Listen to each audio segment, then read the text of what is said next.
I'm Owen Bigland. This is the Inside Edge video blog. Okay, it's that time of year. Every year I've been doing this. I think this is my 11th or 12th year.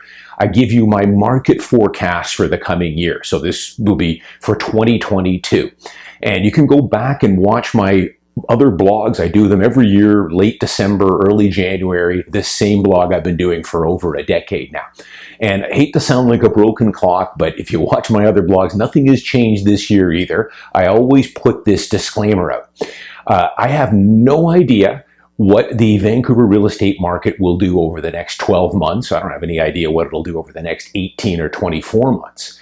Nobody does. Anybody that gives you a big bold prediction that the real estate market is going to crash this year finally in Vancouver, or the S&P 500 is going to go down 30% in 2022. Remember, they're just guessing at it. Way too many variables. If there's one thing I've learned over the last 35 plus years in this business, or coming up to 35 years, is that in the short term, who knows what's going to happen. The Vancouver real estate market could have another good year like it usually does. That's the other thing. You know, you play the law of averages. 7 out of every 10 years for the real estate as well as the stock market are usually going to be pretty good years. There's more good years than bad, and over time, real estate and good quality equities go up. They don't go up every year, might have a few bad years, but when you take it out over 10, 15, 20, 30 year time frames, it's a straight rocket ride up.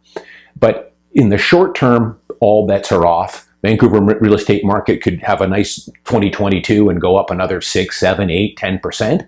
It could also go down 7, 8, 9% as well. Who knows? But as I've always said here, buying real estate is not a short-term commitment. If you're looking to buy a condo today or a home today and you might have to and want to sell it in a year or two, I would tell you don't do it. Stay renting. The friction costs alone, the PTT on the way in, possibly GST, and your real estate commissions are going to knock $50,000 right off that one-bedroom real town condo. It's always a long-term commitment. Again, hate to sound like a broken record, but that's what it is. Now, into 2022, if you go back last year and the year before that and the year before that, I think my predictions have been pretty good. I always play kind of the law of averages, and that is, you know, overall, Vancouver real estate tends to have pretty good years. You know, 7 or 8 out of every 10 years or so tend to be pretty decent. Last year, I'd said that I could see the detached market go up, you know, 8, 9, 10%, which is pretty accurate. I said the condo market maybe 5%, which was also pretty accurate. I got lucky. Again, I said last year, I don't really know. This year, I'll probably do the exact same thing. Going into 2022 and some of the reports that I'm reading right now and some of the catalysts that are out there, I think, you know, it'll probably be another pretty decent year for Vancouver real estate. The reasons being, A, we are still in a low inventory environment here, which we pretty much always are in the Lower Mainland. Usually more buyers than there are sellers, but this year, 2021 especially, has been tough for buyers. And I think it'll probably continue into 2022.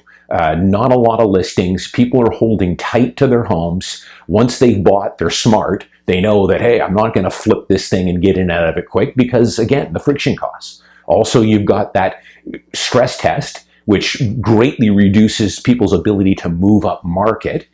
And again, they don't want to take that leap where they sell their place and then have to wait in the market and hope they can find a new place. Most will just say, I'll stay put. I don't like the current environment. So that, I think, will continue. Interest rates, those are going to stay low. I know you get all this talk in the media about interest rates going up and people are losing sleep over it. I mean, let's be real here. Interest rates are going to remain well below our historic averages, way below. We're in a dreamland for more interest rates right now, and we will be for a long time. Yes, we're going to probably have a 25 basis point increase here, maybe another one later in the year, maybe a third one, who knows? But even if we get 3 or 4 of those, that would put our variable rate up to, I don't know, 2.5%, 2.3%. Still incredibly low interest. And until interest rates get up above 4.5%, you know, that's a pretty good environment to be in. And I don't see the rates going anywhere near there for some time to come. And you can always, again, start with a variable rate at 1.2 or 1.3. If we start to get systematic increases here, take the advice of your mortgage broker, and you can always lock in a 4 or 5 year fixed, and then you're set. So I see that continuing as well. The other thing, immigration, just saw a report here from Baker West, which is a real estate company that does surveys and things like that. They're predicting a pretty strong market for 2022. They don't really give you any numbers as far as appreciation goes, but they were talking about immigration numbers. Now that we're, finally kind of getting out of COVID, it's dragging on a long time, this COVID. I honestly thought we would be further ahead now when I did this blog last year, but hey, we still have restrictions, still wearing the masks, still a lot of travel restrictions and tough to travel. But I think moving into 2022, some of that will be lifted, I hope, and we're going to start to see immigration starting to come back in. Canada, as you guys know, has a mandate here to bring a lot of people into this country. Somewhere around 400,000 new immigrants a year for the next 7 to 10 years. And of those 400,000, about 40,000 will be coming to BC, and most of those will be settling in the Lower Mainland here, because this is where the jobs are. So Baker West talked about that, how immigration numbers now are finally going to start to pick up again after a 2-year hiatus due to COVID. That's a lot of people coming in that are going to need homes. And again, supply is limited. As I've been saying for many years on my blog here, the cavalry is never on the way here, especially in the Lower Mainland and Vancouver. We don't build anything here. Very difficult to get anything built, to go through that gauntlet known as Vancouver City Hall and the NIMBYs and everything else. It's just the way it is, and it'll be the way it always is here. Lack of buildable land, and the land we do have is expensive. Most of the new condos or townhomes coming online over the next 3, 4, 5 years, especially in Vancouver or Richmond or Burnaby, are going to be expensive. Especially in Vancouver, they're only building luxury condos from this point forward. And that's going to be $1,700, $1,800 a square foot starting, and up to well over $3,000 a square foot. So things are shaping up pretty good, I think, probably for another pretty good 2022.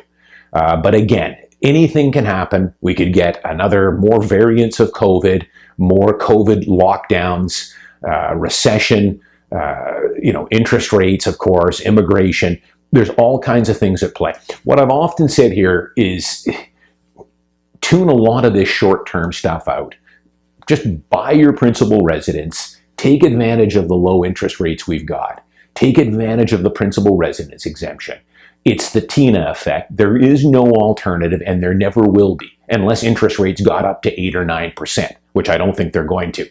Renting is not an option for most people, at least not long term.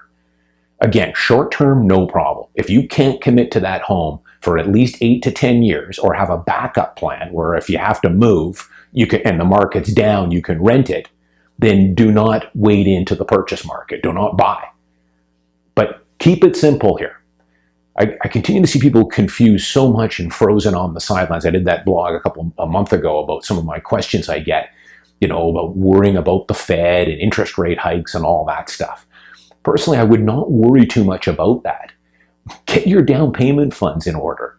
That's the biggest hurdle, getting the down payment. Get pre-approved for the mortgage. Once you've got that in place, you should buy, and you've crossed a massive financial hurdle in life. So I think 2022 will be a pretty good market.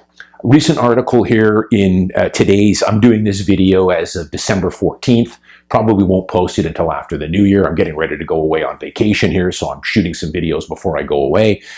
But front page story here on millennials are supercharging the housing market. It says here in the States, over half of all home purchases have been by millennials this year. So they are making up a huge buying pool. I see the same thing here in Vancouver. I know people say young people are priced out of the market. Some are, for sure. It depends. It depends if you're in the old economy or the new economy. Every month I'm selling homes, and expensive homes, to people in their late 20s, 30s, mid-30s, late 30s. $1 million properties. These are usually tech workers, entrepreneurs, business owners, people that have multiple side hustles. They've committed to the down payment, got pre-approved, and bought their first home. They're out there, and this is proof of it here. I talked about stories about a couple in Richmond, Virginia, who just bought a home. They had been outbid on multiple properties, but finally bought. That's the other thing I often mention too. People seem to think Vancouver is an anomaly. We're tight supply, bidding wars, having to go over asking price. This is the way it is in all these good North American and world cities right now. Vancouver is not an anomaly in any way. We're a tough market here, no doubt about it, but so are 30 or 40 other highly desirable cities. Final thing I'll just talk about here, I'll recap it here. It's been 2021 was another fantastic year for me, another record-breaking year. Every year for the past 10 years, I've sold more homes, more what we call ends on the buying and selling side, more commission, of course. Again, I'll be in 2022 top producer at my brokerage, which I have been for the last 4 years. I want to thank all my current and future clients that have done business with me. Look forward to working with you in 2022. But just give you a few numbers here. The numbers came out from my brokerage. I'm with MACDONALD WESTMAR. Now, we're a big brokerage. We're one of the biggest in the Lower Mainland. But I've often talked about, probably about 8 years ago, I told you guys that my brokerage, just my office, did $1 billion in sales. 1 billion, just out of my office. A lot of people would be surprised by that. And remember, we're one of probably 200, 250 brokerages, maybe 300 in the Lower Mainland, working out of the Vancouver Real Estate Board. We did $1 billion, and we crossed that line about 7 years ago. About 3 or 4 years ago, we crossed the $2 billion sales mark. This year for 2021, and it's not even over yet, we have already done $2.883 billion. So we're going to come pretty close to $3 billion in sales for 2021 just out of my office. We're in a strip mall out in Richmond. Very unassuming little office, although we've got about 225 realtors, and we've got some big producers in my office for sure that do a lot of deals. But $3 billion, I always throw that out there just to put it into perspective, because I've said this many times before. David Eby, 3 or 4 years ago, came out with this money laundering number that said, up to $5 or $6 billion had been laundered through BC real estate. I questioned that right from the beginning, as did a lot of people. Remember, no charges have ever been laid on this. That number has never been substantiated. As a matter of fact, a lot of people have said that it's far, far less than that. But as I said at that time, even if it was $5 billion, which I think is way over embellished, it still would not even be a blip. Wouldn't even move the needle at all on a $250, $300 billion annual business out of the Vancouver Real Estate Board. It's not even going to be a blip on the radar. So you have to put it into context. A couple other interesting stats here. My office did 2,400 deals this year, way up over the last 3 or 4 years. The average sale in my office now is $1,052,000. I can tell you that about 10 years ago, the average sale out of my office was somewhere around $700,000. So that has gone up huge over the last 7 or 8 years. It might have been something like $675,000 was the average sale in our office about 7 or 8 years ago. Now we're at $1,052,000. So that just shows you where the market's gone, of course, and pricing and dollar volume and everything else. But I think to wrap it up, 2022, probably another pretty solid year in Vancouver real estate. Maybe condos go up another 2 or 3 or 4%, so they'll keep pace with inflation at least.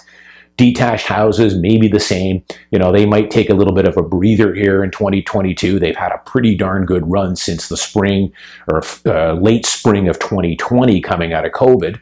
Condos had a nice little spurt at the beginning of this year, but they've kind of leveled off as well. I could see maybe condos even outpacing detached a little bit for 2022. But again, bottom line, who knows what the market's going to do in the short term. These predictors that are out there that have been calling for a crash, ask yourself where these guys are. I can remember a couple of them back in 2019, 2020, especially when COVID hit, were screaming from the rooftops that Vancouver real estate is headed for a major correction. I don't hear anything or seen anything of these guys ever since. They were getting on the radio, they were getting on CBC and all these other media outlets that love those kind of stories, that they're predicting a crash. You guys know who some of these guys are. Where are they now? They're nowhere to be found. It's that broken clock theory that I've talked about, where you're going to be right twice a day. It's an ego thing. Throw these crazy numbers out. It'll get attention. And if you're not right, no problem. Just slink away quietly and they'll forget about it. Don't play that game. Again, always look at real estate or investing for your retirement as a long-term commitment. 10, 15, 20 years. Buy your home. Buy your principal residence. Enjoy it. Take advantage of all the things that go along with home ownership. Max out your TFSA and RRSP, and then tune out all the noise that's out there. And it's deafening these days with social media. Everybody trying to be a hero and predict a market crash. Just look at your holdings as a long-term commitment and you will do fantastic. I'm Owen Bigland. As always, thanks for watching. I'll see you next week.